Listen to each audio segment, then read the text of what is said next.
Good morning, everyone. Today we're going to be talking about tax withholding and estimates.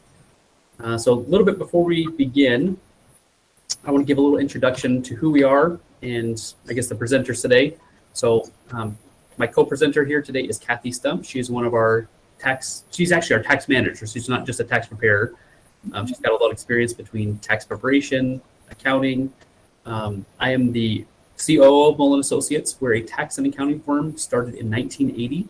So we do everything from bookkeeping, tax preparation, tax planning, IRS representation, a little bit across the board. We serve both individuals and businesses.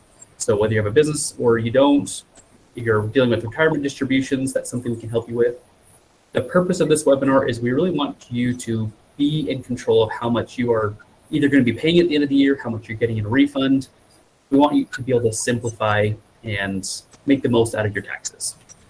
So we put this chart in here to show how complicated estimated taxes really can be. We're not going to go through this flow chart because a lot of it's just kind of unnecessary, won't apply to most people, but we're going to try to simplify it, make those taxes easier to understand. So the who, what, when, why, and how of estimated payments. So this really applies to everyone. However, most people in the US are W-2 income earners. They're working for an employer, and ideally your taxes are being withheld for your paycheck. So this won't apply to you. But if you're self-employed, if you're a real estate investor or landlord, you're a business owner, or even have a high W-2 and you have too little income or too little withholding, this could apply to you because the IRS wants their money as it's earned, not just at the end of the year when you file taxes. So often we hear those high income W-2 earners say, oh, I'll just make a payment in April and I'll get caught up. You can do that, but there's a line item on your tax return that likely says under withholding penalty. So you're probably paying hundreds of dollars in penalties for no reason at all. So what are we going to be talking about? How you can pay the IRS as you go, when, and you should be doing this quarterly. And the government, of course, likes to make things a little bit more difficult than they should be. So quarterly payments are April 15th, June 15th, September 15th, and January 15th. If you notice, it's not every 90 days as quarters you would think. So they like to make that extra fun. And why? As we mentioned, avoid penalties, smooth out your cash flow, reduce stress. If you're making $400,000, you don't want to come into a $40,000 tax bill come tax time when you've got everything's on your mind. This will help forecast and spread things out throughout the year to where you know how much you should be paying and you're paying it in as it's accrued, and you don't have under withholding penalties. As a summary, we'll cover all this more in depth, but how to pay the IRS, you can do it through direct pay, EFTPS, payroll adjustment, lots of ways. So that is what we'll be covering today. Like I said, as why, really just to avoid penalties, simplify your life. So one question we get a lot is, what are the differences between withholding and quarterly estimates? So withholding is what you're actually getting taken out of your paycheck. So when you get a new job, you have a form W-4 your employer has you fill out before they put you on payroll. This form W-4, essentially, you are telling your employer how much you want to withhold on your taxes. So you can't really complain saying, oh, my employer doesn't withhold enough. That's your fault. It may not be consciously your fault, but when you filled out the W-4, it means you filled it out, I can't even say incorrectly, because there's no correct way to fill out a W-4 form. You can fill it out however you want. It's not like you're filing out a tax return for the government and you're saying, oh, I have 2 dependents. That doesn't matter. It's not reported to the IRS. It's purely a payroll form. So the more you say you want withheld, the employer does exactly as you tell them. So withholding is a good way to estimate how much you should be paying. A lot of people don't have the opportunity to withhold taxes through a paycheck. That's where estimated tax payments come into place. So with estimated taxes, a lot of people, they'll go from having a W-2 job to being self-employed in nature or opening a business, and they'll think, oh, I need to file my quarterly taxes. You actually don't need to file a quarterly tax return. It's really just making a payment quarterly. A couple common mistakes we see with these is sending checks without a 1040-V, which is a voucher. And I would even add sending checks in general. I would probably avoid that if at all possible. Sometimes that's just easiest for you. That makes sense. But really, whenever possible, try not to send a check. And if you do send a check, make sure you include the taxpayer ID the year, and the payment period on your check. But really overall, just pay online. It's faster, it's traceable, it reduces misapplication risk. So maybe you're making a quarter 3 payment right now for 2025, but you still haven't filed your 2024 taxes. You don't want them to apply it to your 2024 taxes, or vice versa. Maybe you're paying for your 24 taxes, but you actually meant to apply it for 2025. We've seen some pretty large estimates be misapplied, and it really becomes a nightmare because then you have to remake those payments, and you may not have the cash flow to do those payments twice.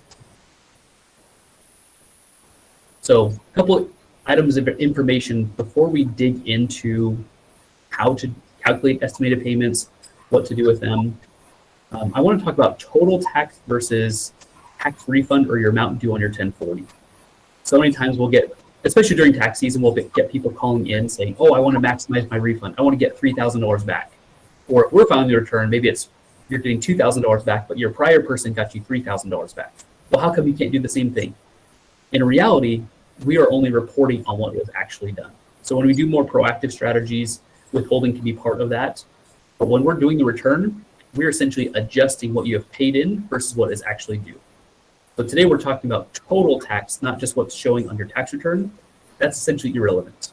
The total tax return or amount due on your 1040 is because of good or bad work you did throughout the year on your withholding and estimated payments. So with that being said, it's important to understand how tax brackets work. So we have a marginal tax system in the US, at least on the federal level. Certain states have marginal levels, but some states have flat taxes. So we're just going to be talking about federal taxes today. So on the first, let's call it $11,000, you'd be in a 10% bucket, then 12, then 22, then 24. So it's not like if you, let's say you move up to $100,000 of income, you're not just blanket in the $24,000 tax bracket.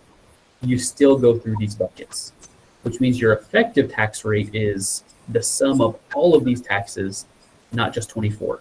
So when we say marginal tax rate, marginal is 24, but your effective tax rate could actually be like 14% because you've got the standard deduction even before you pay on the first $11,000 of taxes. And then it drips down. It fills the top bucket first. You don't drip down to the last one first. So that's a really important concept with taxes to understand. A few really important things to note with tax brackets: pay attention to inherited IRAs. When you're doing tax planning or estimating for withholding, if you receive an inherited IRA, you have 10 years to distribute that.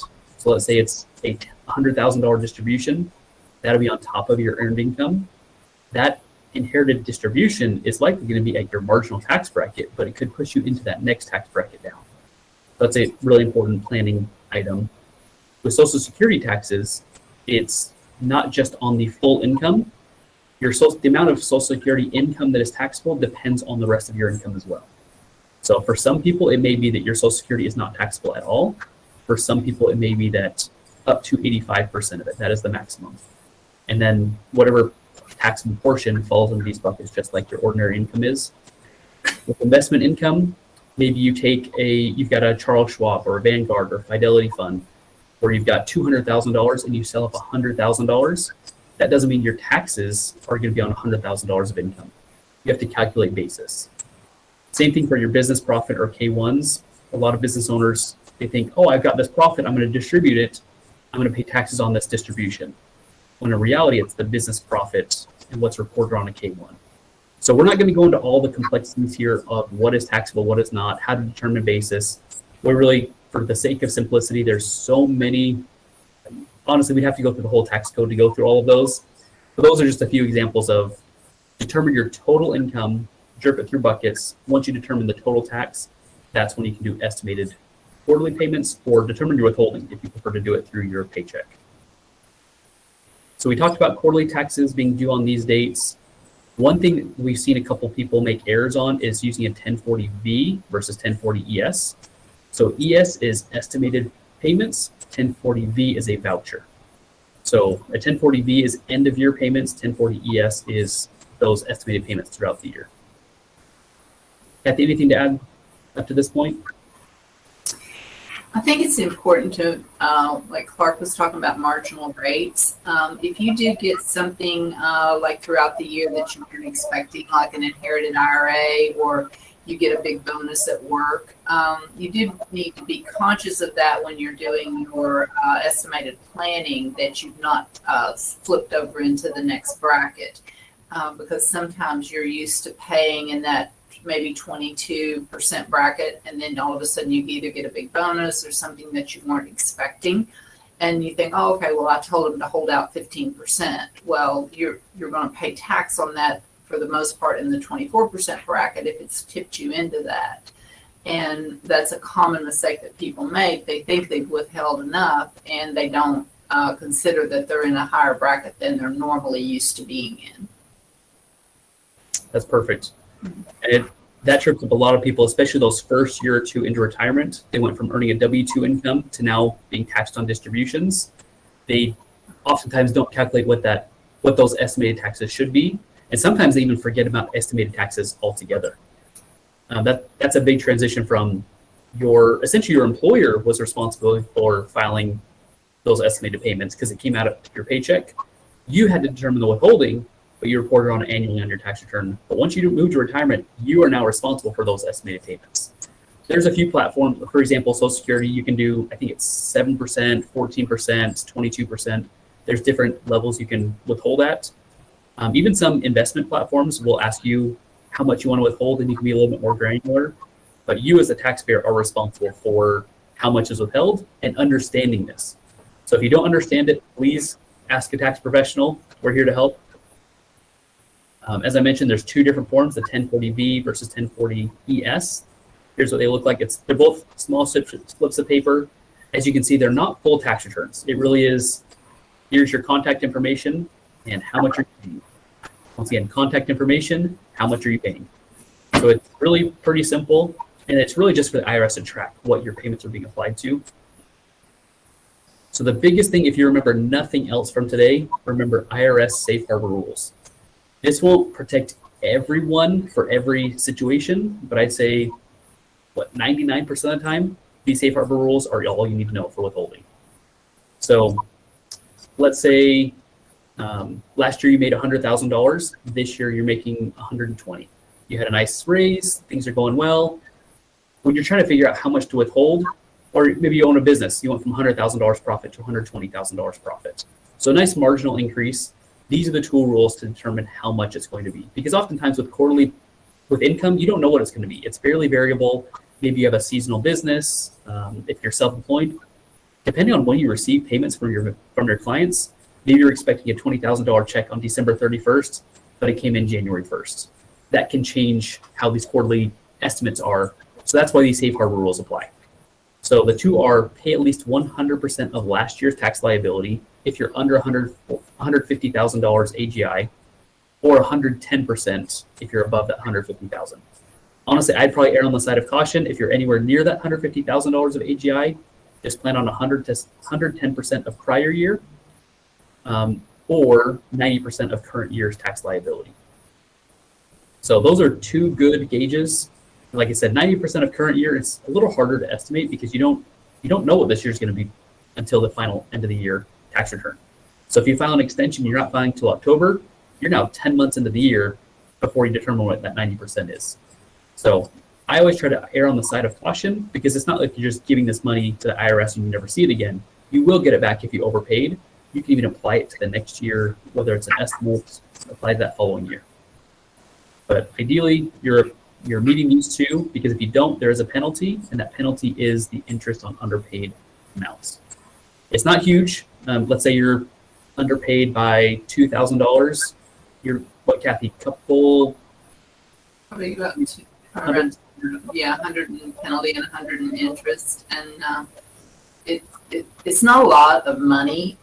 Some people don't really pay much attention to it, but over time, especially if you get in the habit of doing that, it can add up. And then also, if something happens that you weren't expecting toward the end of the year, that flips you into another bracket, and now you're severely under withheld, then that penalty can be a couple $1,000. So it's important to keep track of it throughout the year as you go along.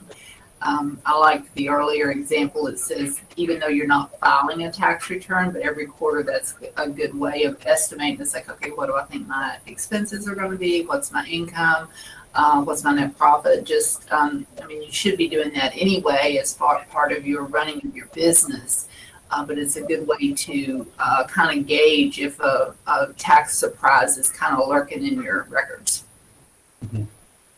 Overall, like I said, it may only be a couple $100, but that's couple $100 wasted that could have just been avoided by a little bit more advanced planning.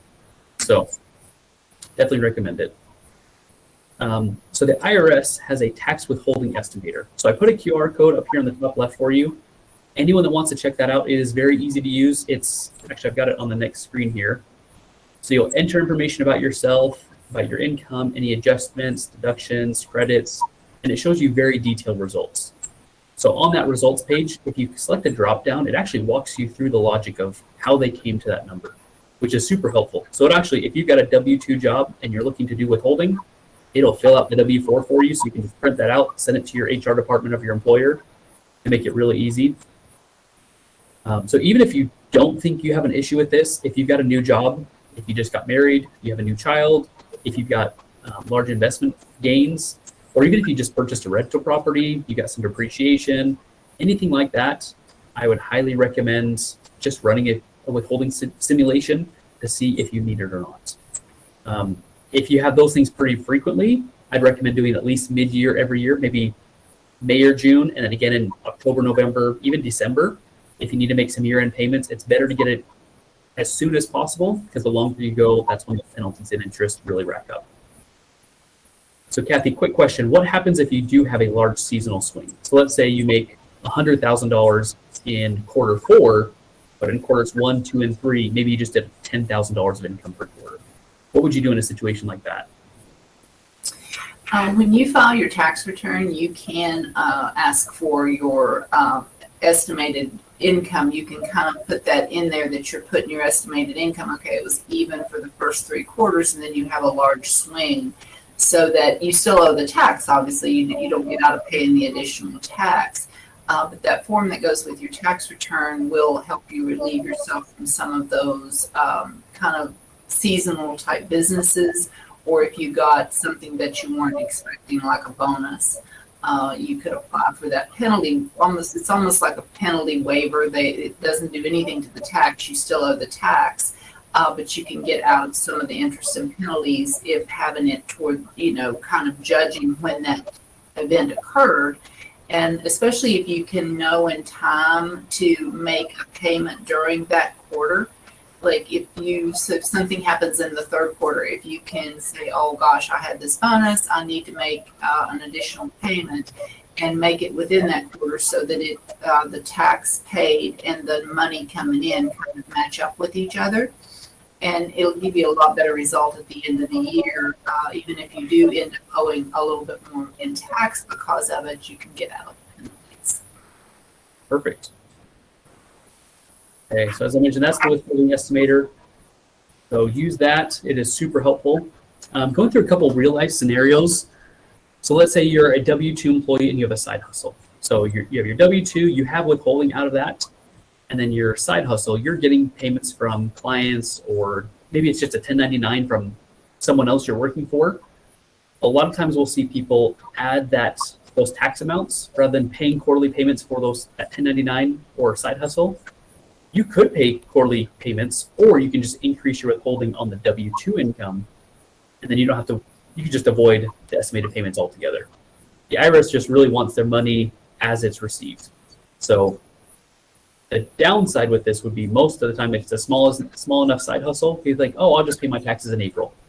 That's when penalties and interest start racking up. So it's better just to increase your withholding on the W-2 to account for it. Another situation, being a retiree with investment income, you can set withholdings from your IRA distributions. And once again, it's important to think about all of your income sources, not just your IRA distributions. Because let's say it's a $50,000 IRA distribution. Okay, at that point, you may be in the 12% tax bracket. But if that's $50,000 on top of a pension, on top of Social Security, on top of, you may be at 24% now. So you won't want to withhold this IRA distribution at 8 or 9%, you really do want to get that marginal tax rate or think about everything, because you could withhold from other sources, but just make sure you're thinking through all of your withholding sources and all of your income sources. With small business owners, a lot of times that first year in business or even second year in business, you really don't know what business is going to look like. So we just kind of, as a general rule, we say, hey, think about what your revenue is, what your expenses are, and what your net profit is. If you're a Schedule C, you've got your federal tax plus self-employment tax. So maybe you're going to be at a 10 to 15% on the federal side, but another 15.3% on the self-employment tax. So maybe on that net profit, you want to be setting aside 25% just to account for both of those taxes and file it on a quarterly basis. So if you're, let's say you're making, you got different deposits from different clients throughout each month, just set aside almost have a tax account where you set the money aside in an account and you forget about it until tax time and you send it all off to the IRS. It just makes it much simpler, and that way come tax time when you come see us, you're not worried about, oh, I made $150,000 and we're telling you, oh yeah, you now owe $35,000. How are you going to come up with it? You've already paid it in, you've already estimated for it.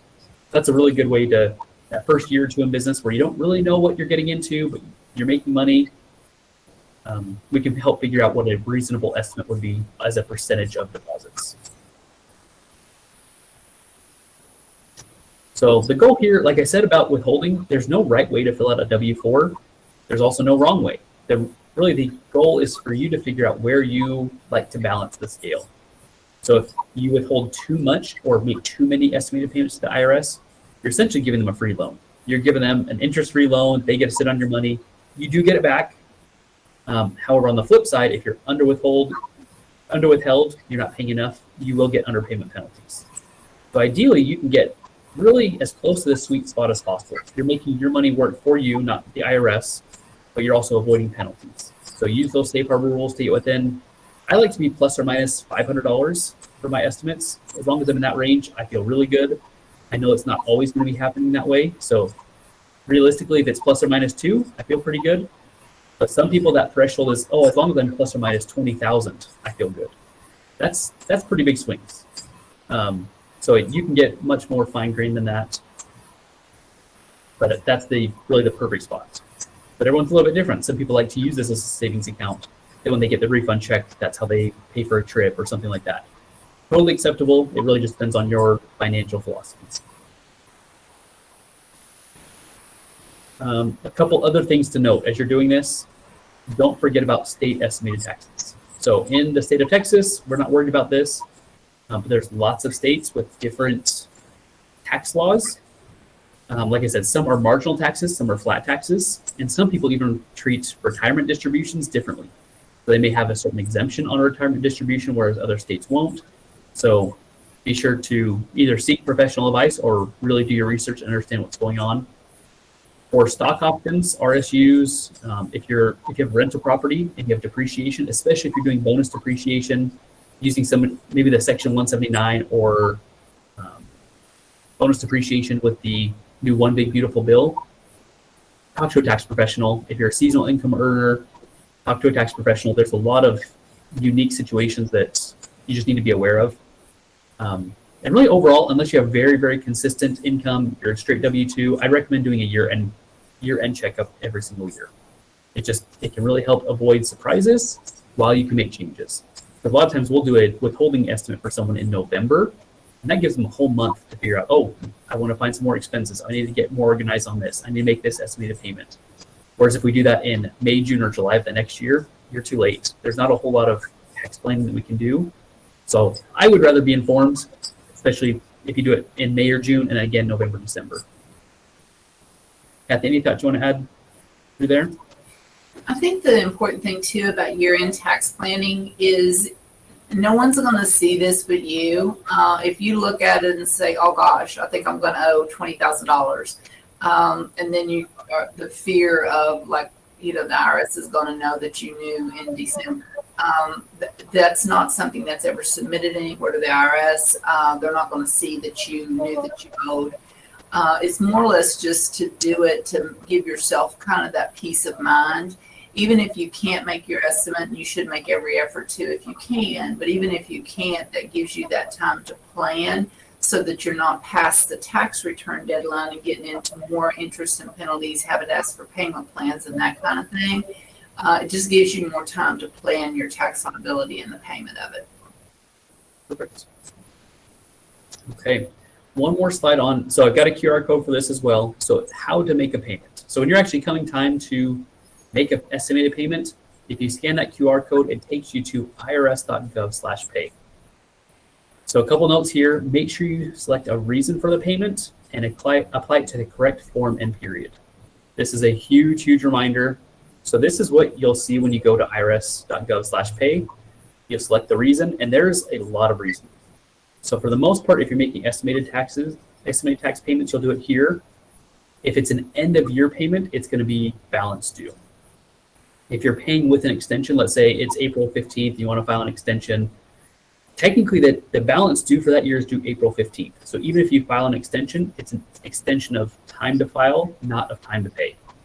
So that's when you would select application of extension. You don't want to make your balance due payment, or at least what you think it would be, with your extension here. So there's lots of different reasons. Make sure you select the correct one. But if it's estimated taxes, select this option here. And that really should take care of you.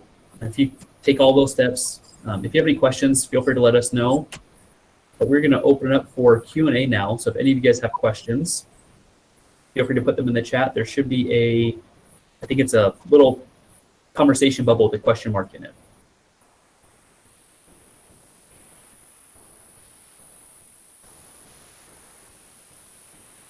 Okay, Kathy, I'm going to go ahead and read a couple of these. If you want to take a first stab at it, I'll let you go ahead and answer these ones. Okay. The first one is, what happens if I miss a quarterly deadline? Can I catch up later in the year? You can catch up later in the year. Of course, when you miss it, that's what starts the accrual of interest and penalty, unless you can get it to be caught up by the end of the year. You need to try to make it, just say you had, a life event happened and you got busy, and right around the 15th, you just kind of forgot to make your estimate, but you thought of it on the 20th, say. Go ahead and make it the 20th. Don't wait clear until the next quarter. One good thing about a tax planning opportunity that a lot of people either don't know about or don't remember is if you can go into your employer, and if you're fortunate enough to have both, that you have a W-2 and the other sources of income, if you up your withholding, say the last, even if it's only the last 2 or 3 weeks, bump as much up in your withholding as you can. Because the IRS treats withholding as made evenly throughout the year. So even if you're making it a lot of it at the end of the year, that can also help you make up for a missed estimate, because the IRS counts those payments that you take out of your check as paid evenly throughout the year, no matter when you paid them. Mm-hmm. That's a great idea, because we have one specific client that makes quite a large amount of business income, but it's very variable. So he doesn't know what quarter it's going to be received. It's some quarters it could be $500,000 of profit, other quarters it could be zero.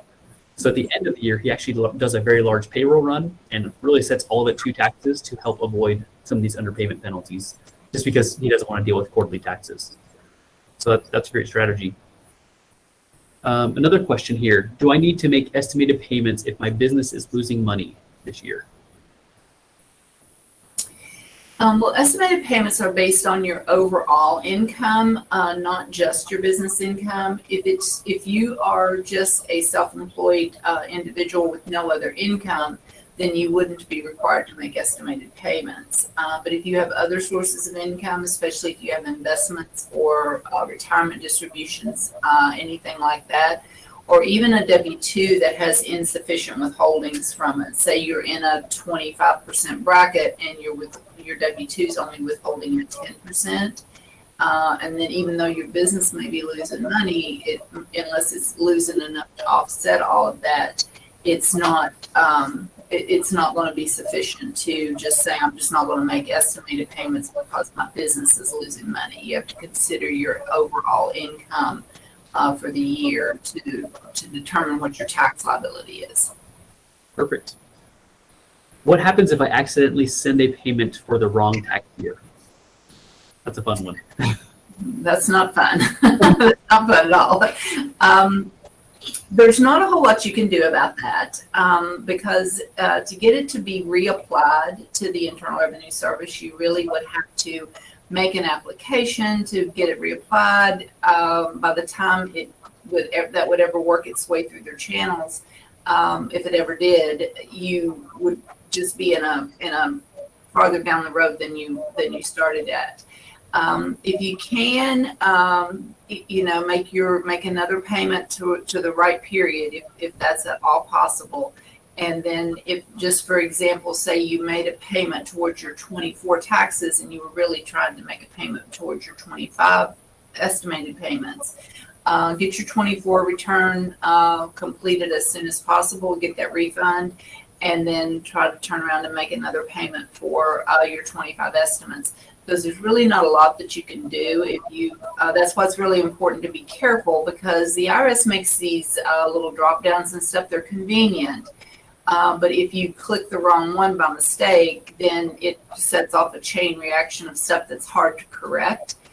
So just make sure before you hit save, before you hit go, before you move on to the next page, that you really double check those numbers. If you meant to make an estimated payment, that you're selecting the right period, and that if you're paying a past, like the previous year, that you select a balance due. Like Clark said, there's all kinds of options on there for, like, if you've got payment plans, anything like that. There's all kinds of options available to you. If you do this on a consistent basis, if you can kind of get used to where the estimated button is and where the balance due button is, so that you make sure that you're always selecting the right button when you make these payments. Okay, one more question that I'm seeing here. Do I need to keep proof of my online payments for my records? Yes. I think you should always keep your proof. The IRS will send you a confirmation. It's pretty instantaneous. Once you submit your payment and it gets accepted by them, by the next day you usually have a record of the payment. You want to keep that because that date is important. If, the IRS's computer's pretty sophisticated, of course, but they make mistakes. So you want to keep that proof that, you paid this payment, you paid it on April 14th, especially if you're close around the deadline and you're trying to make sure that, you're getting in under the wire for the filing deadline or one of the extension deadlines. You definitely want to keep that. And I would keep that with my tax return. Conventional wisdom is that you need to keep at least 3 years of all your tax records, not just your tax return, but all the documents used to prepare your tax return. And that's one of them. The estimated payment receipt is your proof that the payment was not only made, but that it was made timely. And if you're ever audited, that's a part of your audit trail that you can prove that, okay, I did make this payment and I made it before the due date. Perfect. Well, that's all the questions we've got for today. Kathy, thanks so much for joining and answering these questions. No problem. Everyone that was able to join us today. And our next one, actually, I don't know when that will be. Let me pull it up real quick. Our next webinar will be in October, on October 28th. We'll be going over bonus depreciation in Section 179. So if you're a business owner looking to take advantage of some of those deductions, it'll be a great one for you. Have a great day. Have a nice day.